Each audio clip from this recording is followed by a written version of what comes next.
Pour 331, contre 225.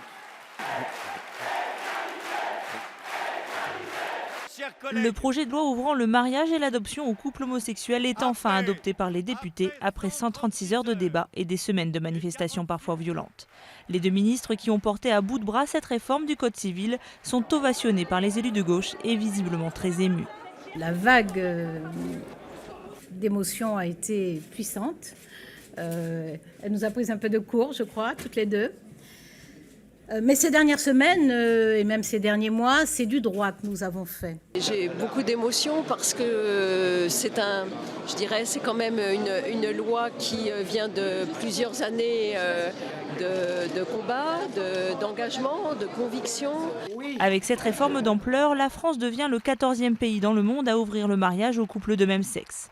Après des centaines d'amendements déposés, l'opposition UMP ne s'avoue pas vaincue et a déposé un recours devant le Conseil constitutionnel.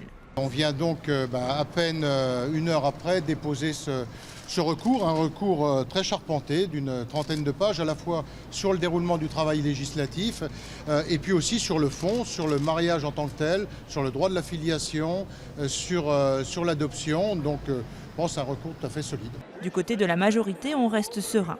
Je crois que dans ce texte, tant sur la forme que nous lui avons donnée, que sur la procédure que nous avons appliquée, que sur le fond du texte, je ne vois pas de motif d'inconstitutionnalité. Christiane Taubira l'a promis, les premiers mariages auront lieu dès le mois de juin si la loi n'est pas retoquée par les sages. À l'annonce de ce vote, plusieurs centaines de militants ou sympathisants de la cause homosexuelle se sont réunis partout en France pour fêter cette victoire. Enfin, la France rentre au rang des pays modernes.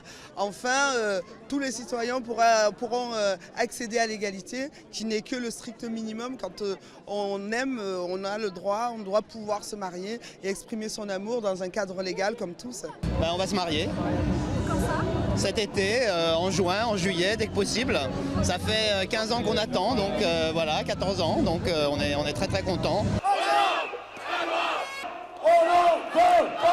Les Antilles ne baissent pour autant pas les armes. Ce mardi soir, des dizaines de milliers de personnes se sont rassemblées place des Invalides à Paris pour demander le retrait du texte et la démission du président Hollande. Ils le promettent, ils ne lâcheront pas. Prochain rendez-vous d'ampleur le 26 mai, jour de la fête des mères.